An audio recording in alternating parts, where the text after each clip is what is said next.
First thing, if we are talking about data handling, what is data?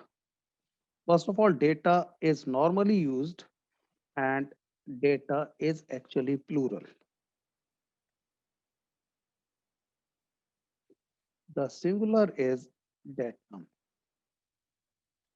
Datum will be used only when we have single figure. For example, if we have 15 cars, then this is datum. But if we have collection, for example, 15 cars, two bikes, three bus, okay, then color, say green, red. So this is collection. Then this whole will be called data.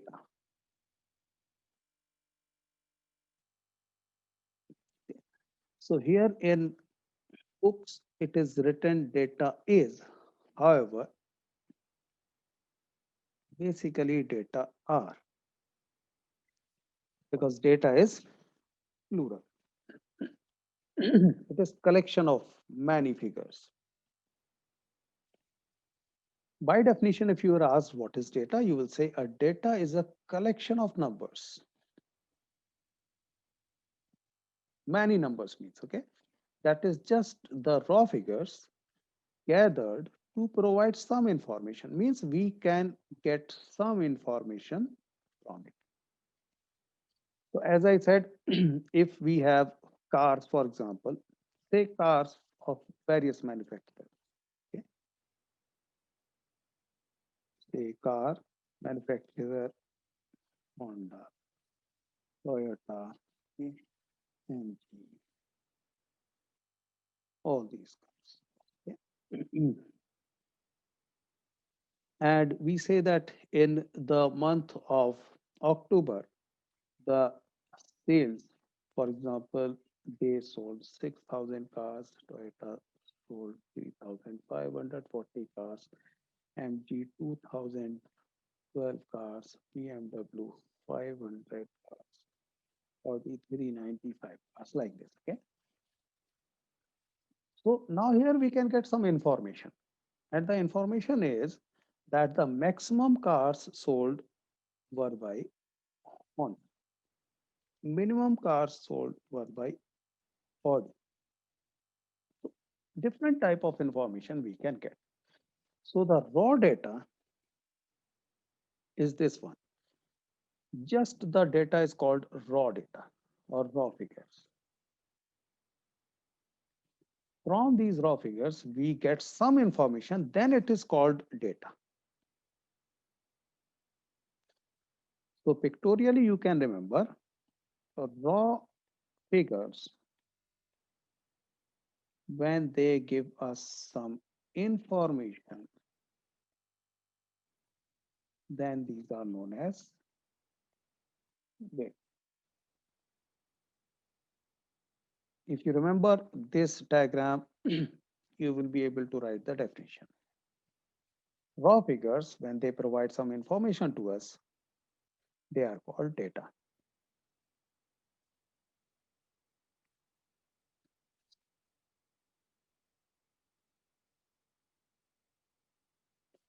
Organization of data.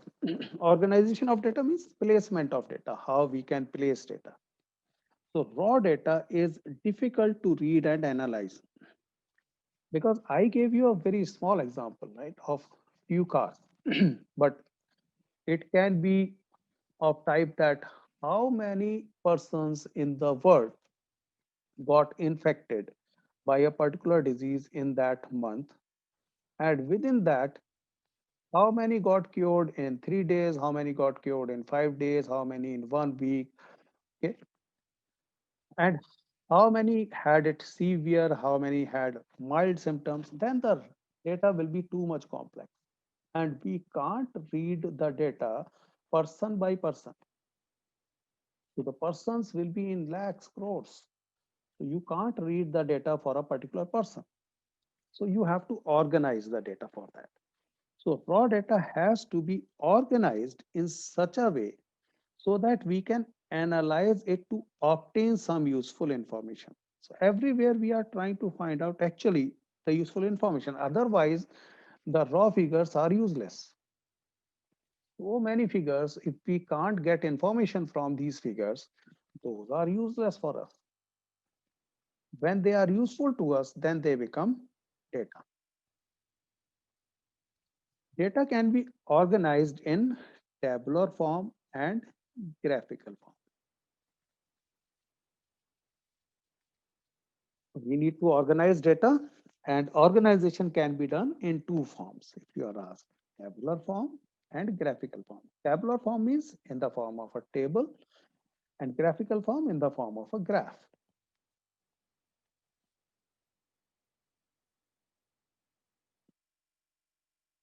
Yes, I am. I'm repeating it. Why organization of data is required? First of all, we need to understand organization. Organization word means that placing or writing in readable form to get useful information. Okay. Organization means we have, suppose we have data of 1 crore people or 1 million people. We can't read the data of every person. That will be very difficult and time consuming. So what we do, we divide their data, and that division is called categorization. Now, categorization can be on various bases. For example, it can be on the basis of uh, who got infected. For example, if I am talking about, say, who got infected in by COVID-19, okay, whether it was a male, female, or kid. So that categorization is important sometimes, because if we get that out of 1 million people, suppose we got that 50,000 approximately were male and 35,000 approximately were female and 15 uh, 5 lakh, okay,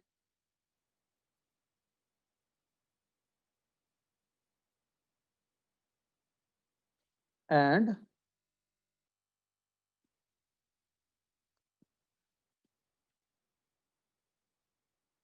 15 lakh were kids. So it means from here we get information that most of the infected persons are male. Least infected persons are kids. Means kids have probably better immunity or they are less exposed to the disease. Some useful information we can get from this data. But suppose if we read the data for every person of out of 1 million, that will not give us the information what we need, and that will be very difficult also. So this is actually categorization on the basis of whether male, female, or kid. That is, categorization is known as organization of data. I'll show you the table, then it will be more clear. Ayan, do you have any query now?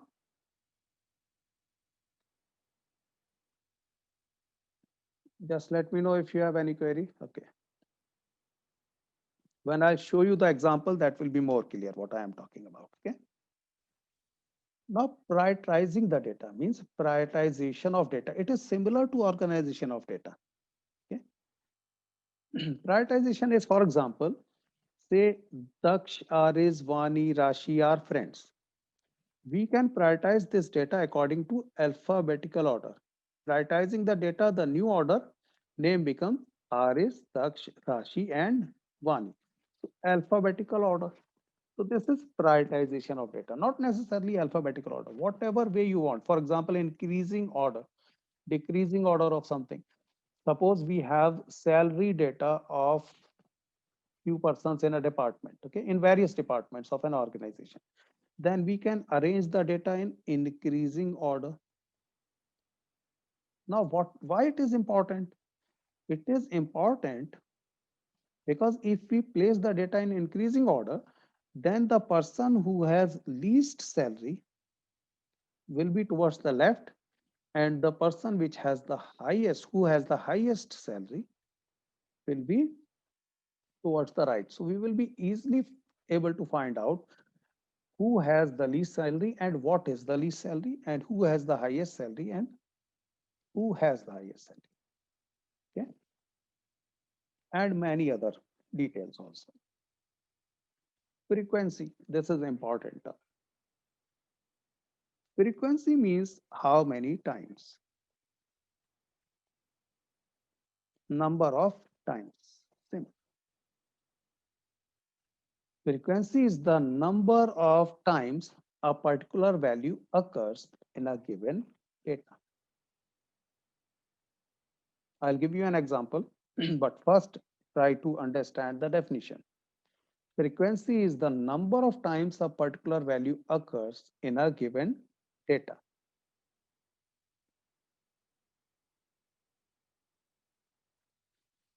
Example, marks scored by different students in class.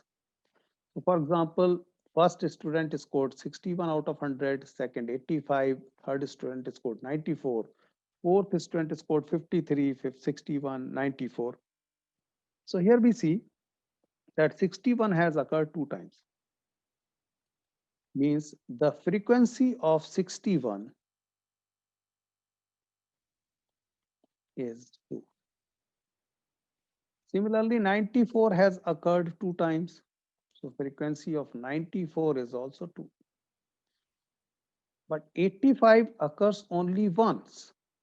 So you will say frequency of 85 is 1.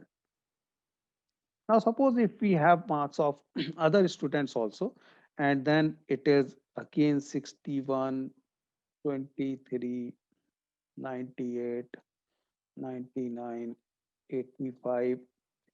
Now 85 occurred again. So it means the frequency of 85 is 2. 61 occurred again. 61 frequency now is 3. 61, 61, 61. So frequency is just how many times something occurs. And this is denoted as frequency distribution. So if it is represented in a tabular form, means in the form of a table, then we call it frequency distribution. So remember, in the question, if you are asked, show the frequency distribution, it means nothing else. You have to write how many times something occurs. So what occurs? Mark. How many times is frequency? And this whole table is called frequency distribution.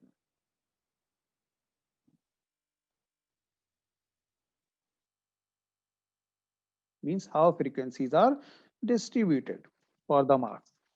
So 53 appears only once, 61 appears twice here, so it should be 2 here. Okay. So 85, for example, appears twice, 94 appears twice. So this is frequency table. Yes, Siddhi, I will be coming to that.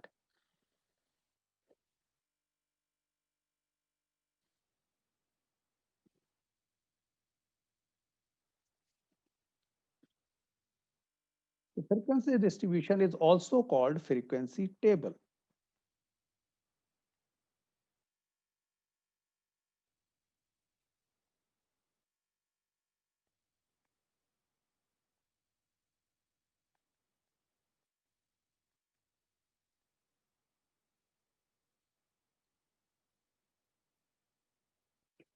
Tally marks. Now, why tally marks are required? First of all, tally marks, what are these and why they are required? Sometimes they are useful. Why?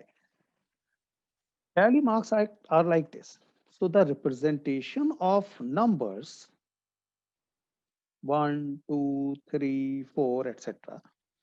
in the bar format.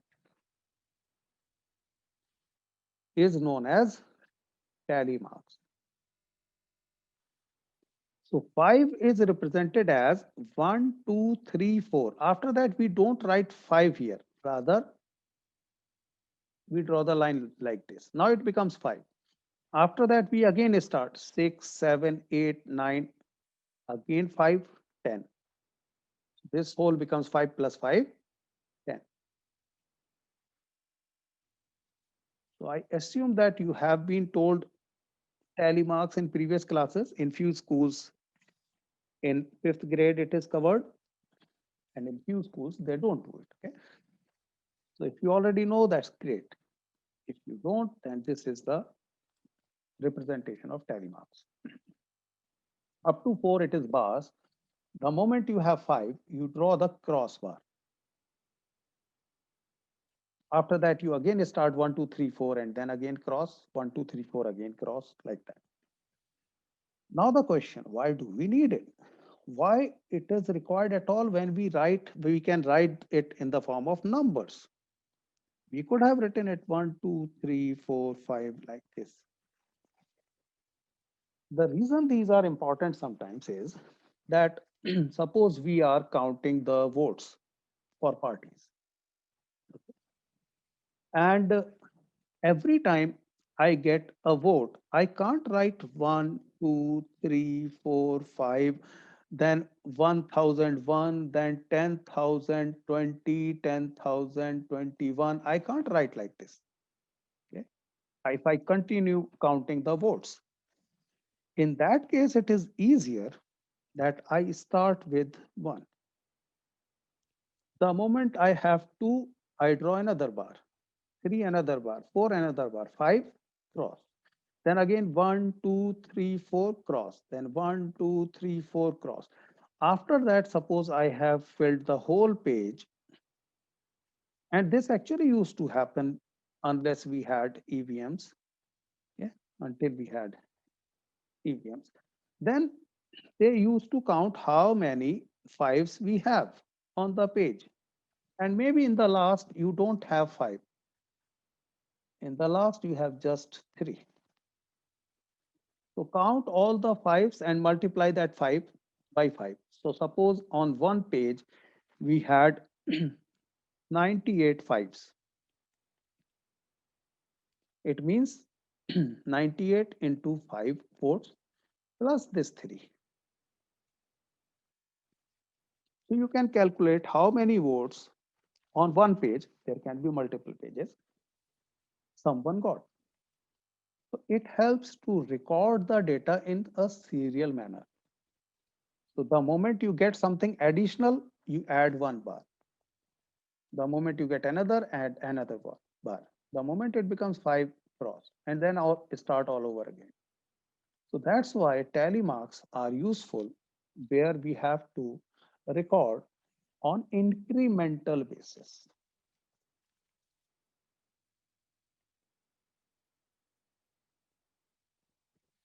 Tally marks are useful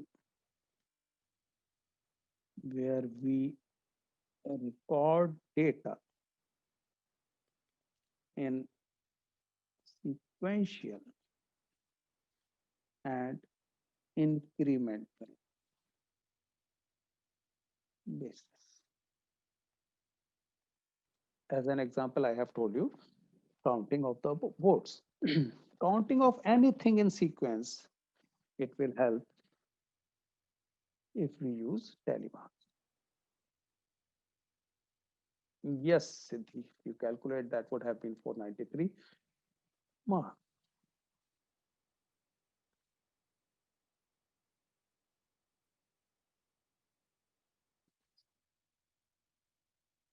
Yes, we also use these for frequency. So actually, when I had given you the previous example, actually that was the frequency, how many times some person got votes. So this is the frequency. So if suppose I get 10,050, so it means 10,050 is the frequency of votes for that person. Another example will be, for example, where the tally marks will be useful, that we have a collection of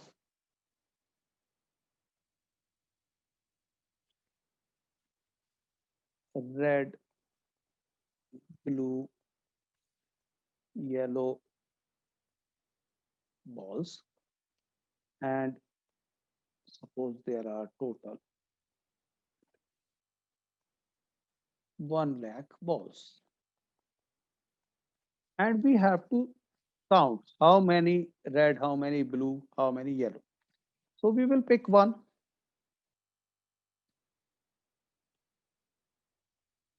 If it is blue, we will draw a line. If it is yellow, we will draw a line. If it is blue again, we will draw a line. If it is red, draw a line. Yellow, draw a line. Again yellow, draw a line. Again yellow, draw a line. Red, draw a line against red.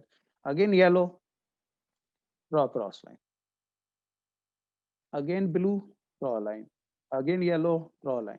So that's how you will keep a record of all red, blue, and yellow balls when you are segregating the balls.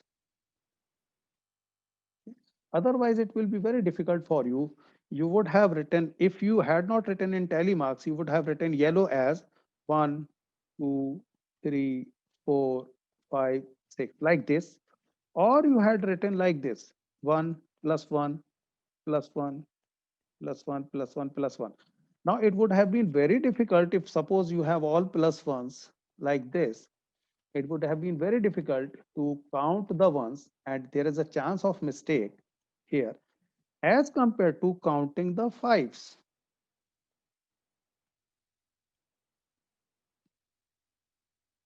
Okay? So it is very useful when we have to count in sequential incremental manner.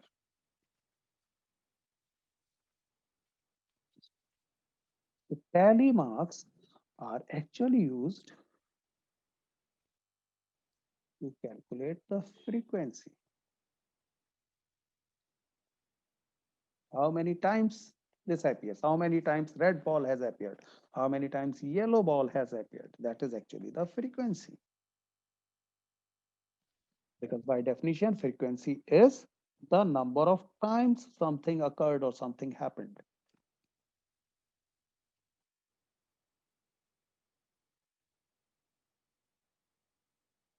Example, another example.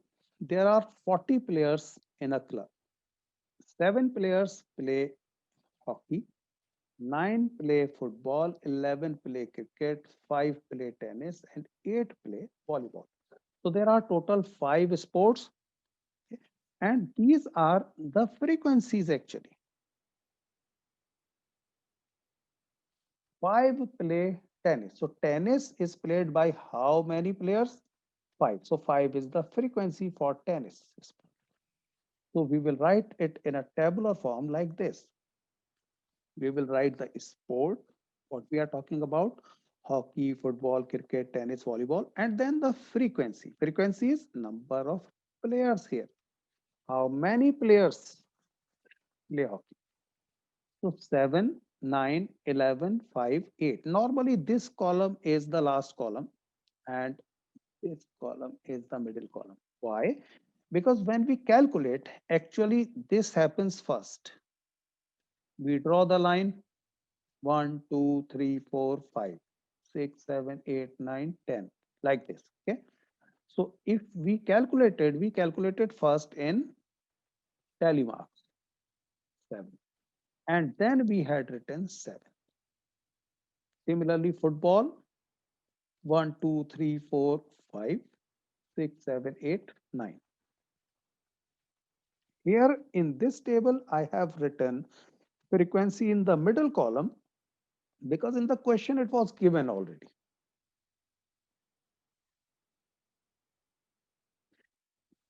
In numerical form. Okay, so in numerical form, it was given already. So that's why I have written it in the middle. And because it is, I have to write in the tally marks. So that's why tally marks column is in the right.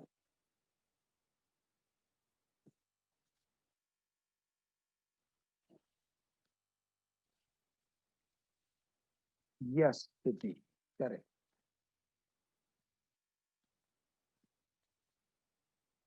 Everyone has to remember how many bars are there. So total four parallel bars can appear together, not more than four, because the moment it becomes five, the fifth one is drawn cross. Then again, it keeps on repeating. So the maximum bars which can appear parallel to one another, maximum number of bars is four.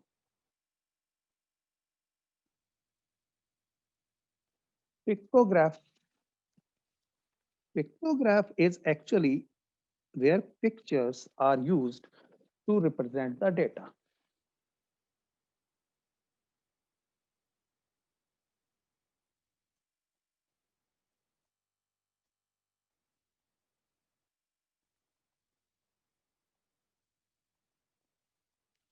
And moreover, the important point here is that one picture can represent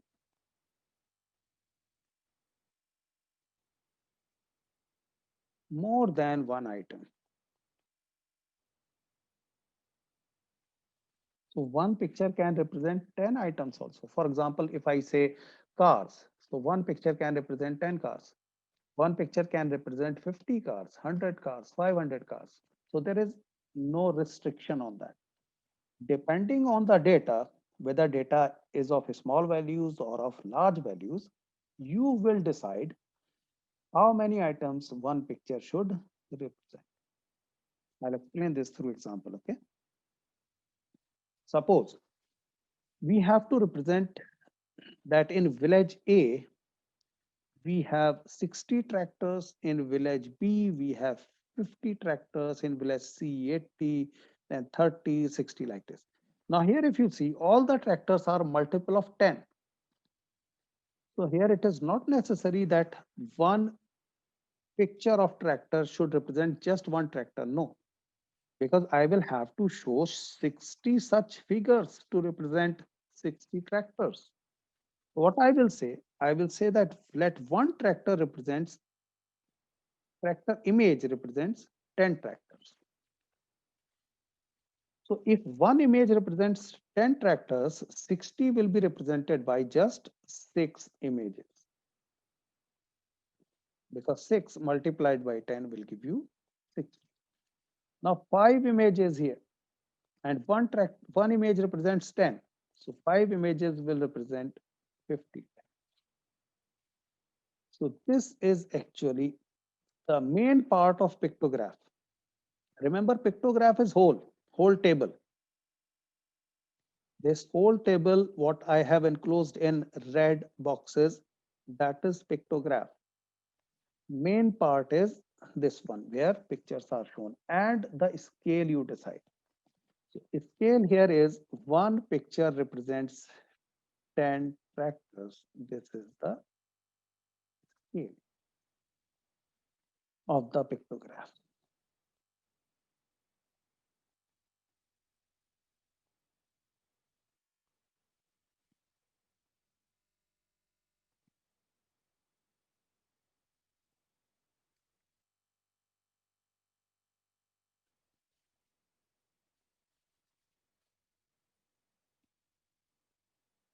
Yes, Siddhi, correct. So you will draw the tractors those many times what you get after dividing the number by 10.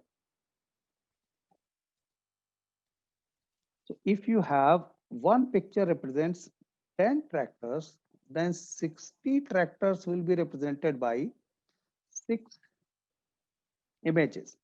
You can apply the unitary method here. Okay, 10 tractors are represented by one image,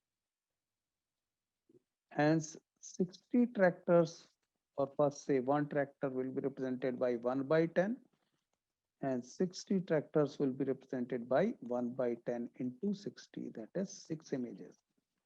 So that's why you have 6 images. So here this is very easy because it is just multiplication of 10. Sorry, division by 10. You get 6 images. In few cases, you actually may have to divide the given figure by the number of tractors being represented by one image. Similarly, another example, the number of cars sold by a dealer every month is given in the pictograph. Okay, one image represents 10 cars. So the question is, find the month when the highest number of cars are sold and how many. Tell me the answer now. In which month highest number of cars were sold? See the pictograph, and how many also.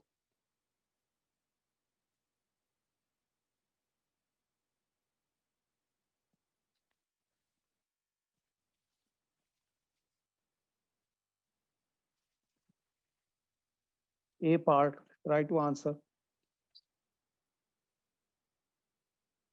You have to tell me the month, July, August, September. Out of these 3 months, in which month the car sales was highest?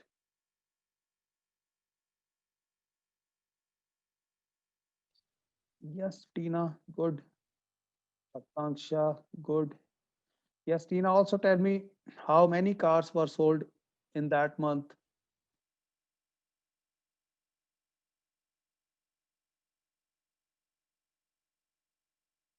Yes, Arush, good.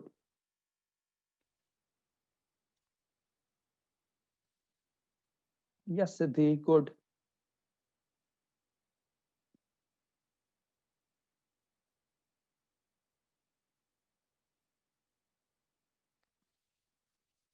So because we have maximum figures in August and those figures are six, it means maximum sales was in the month of August. But one figure represents 10 cars, it means 6 into 10, 60 cars in August.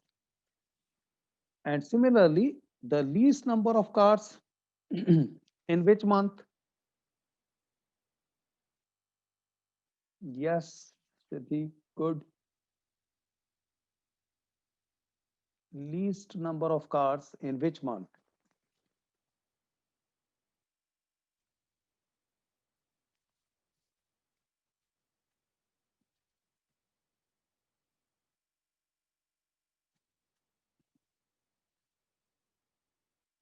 Yes, Akansha, good. So in both July and September, least, you have four cars and one car represents 10, that is 40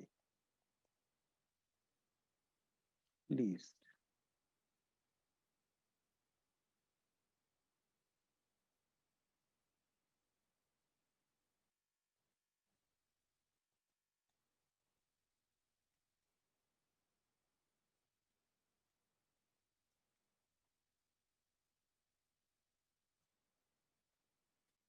Okay. So this is all about pictograph, except that in few cases, you might need to draw half the picture. Okay? In few cases, the figures might be such that to represent near to half. Remember what I am saying. I am not saying exactly half. If it is exactly half, very good. But in few cases, even if it is not exactly half, you draw the half figure to represent that. Okay. That's something I'll explain when we do examples. Just for your knowledge, at this point of time, suppose you have the cars sold where we will use half the figure.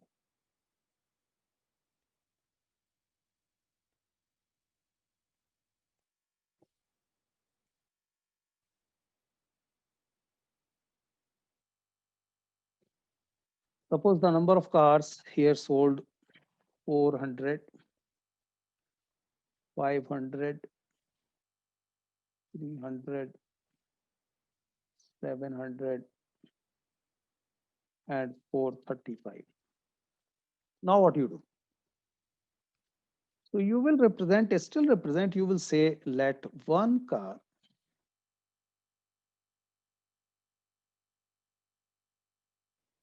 represent, one image represent 100 cars. That's what the scale you will be using. But when you will draw the pictograph,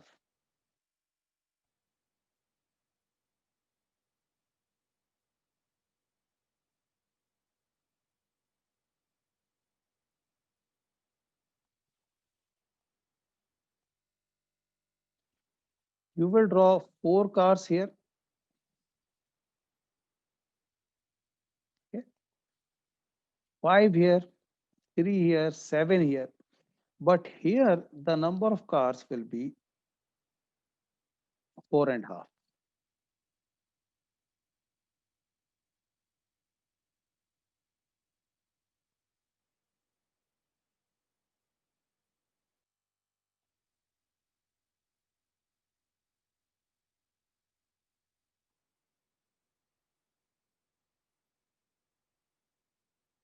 Just like this.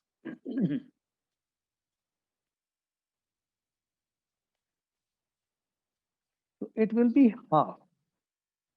Even though it is 35, it is not 450. So we will compare it whether it is close to 400 or it is close to 450. 435, as we have done the rounding off, we know that 435 is close to 450, not 400. So that's why we will draw 450 here, which is just 4.5.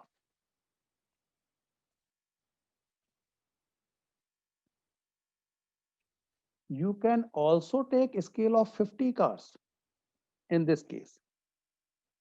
Okay. So if you have, suppose one image represents 50 cars. In this case, you will have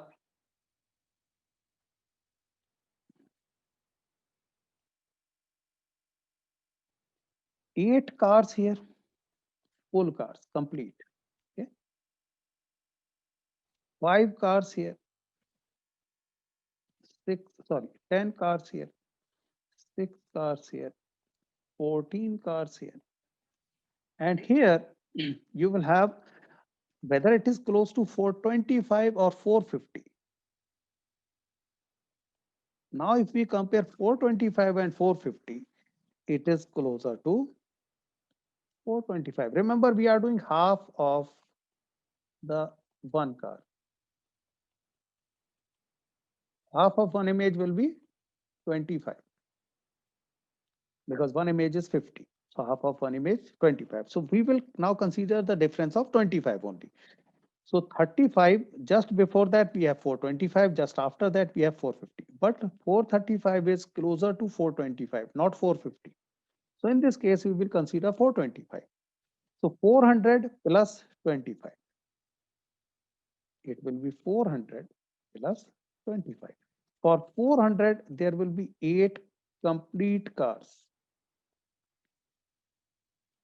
For 25, 25 is half of 50, then half car.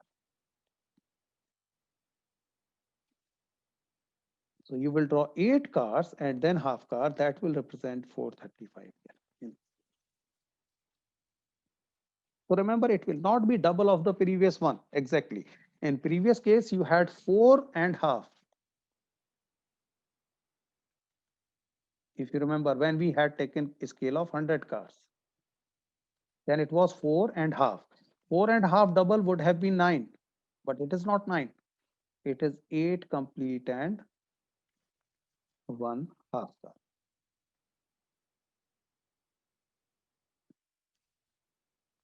More about it in questions when we do practice. But don't attend the class late, join the class on time, and don't skip the classes, okay? Otherwise, you will be in problem. Next, bar graph. Bar graph where you use a bar. As you know, bar magnet. So this is similar to bar. You use a bar to represent data.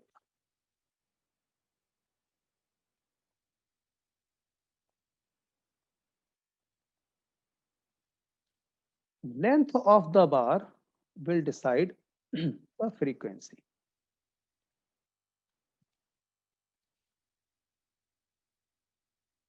So this is an example here.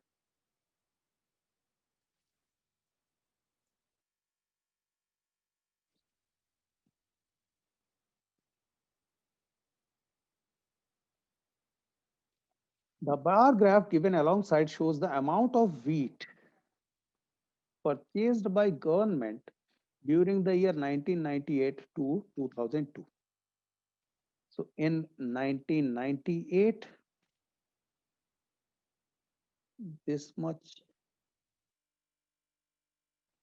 wheat was purchased. Wheat in 1,000 tons. So means 15,000 tons. It is 1,000 tons. In 1999, government purchased 25,000 tons. And like that. So the question is, in which year was the wheat production maximum? So you will see the length of the bar. Which one is the longest? Maximum means longest. So longest is the rightmost one. Yes, correct. So if longest one is this one, you will draw a horizontal line from here with the help of scale, and you will see it comes out to be 30. So you will say the wheat production was maximum in year 2002. If you are asked how much, then you will say 30,000 tons. But here the question is only the wheat production was maximum in which year? So answer is 2002. Second is the wheat production minimum. So now you will see which bar is the smallest one, which is 1998 bar is the shortest one. So the answer will be 1998. If you are asked how much, then you will say 15,000 tons.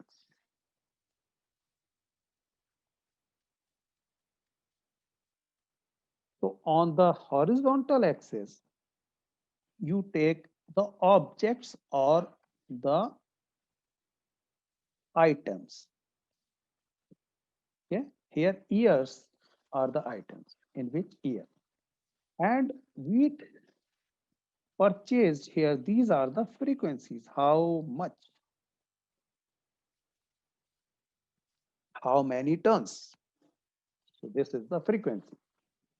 So remember the rule. The rule is you will draw L-shaped lines, two lines. Okay? The horizontal line is called x-axis. The vertical line is called y-axis. The joining point is called origin.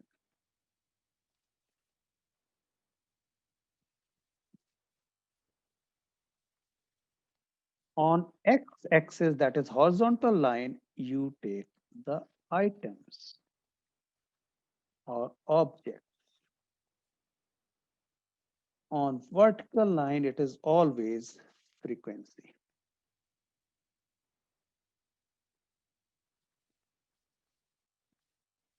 or the value.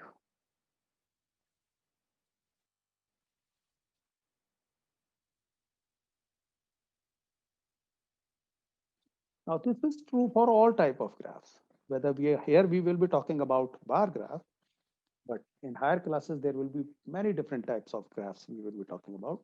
But the thumb rule will be same. And one more important point, which going forward will be useful, that on x-axis, you take the one which is fixed.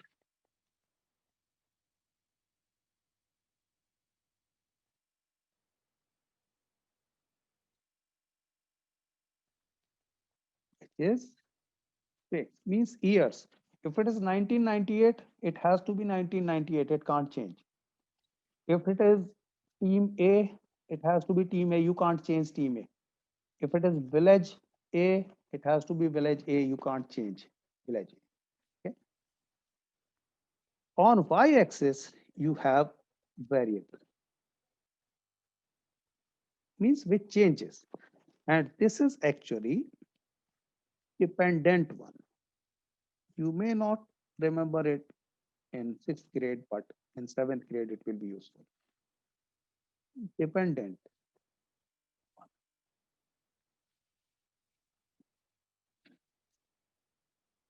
The fixed means it is independent one.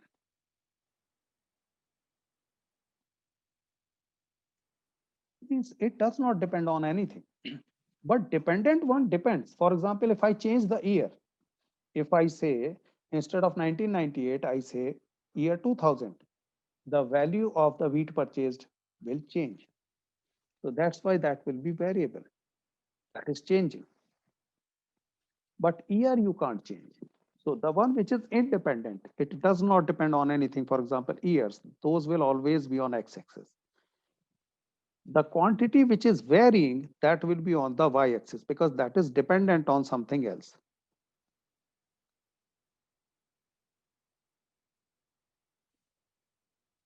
So just write down these things. These points are very useful sometimes to avoid the confusion.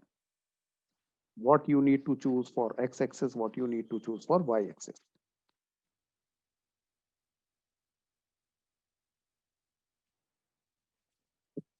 Okay. Having said that, having said that, we will, however, talk about that we will change the axes.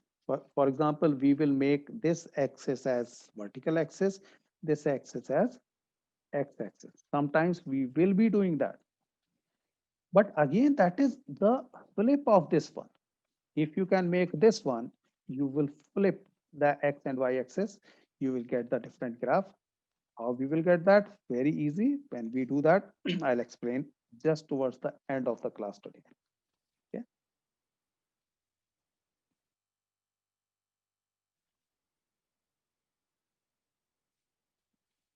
Now drawing the bar graph. Just a second. We need to finish it quickly. How we draw the bar graph? For example, the question is the daily sale of mobile phones in Golu store is given below. On Monday 25, Tuesday 13, etc. on daily basis, how many phones were sold?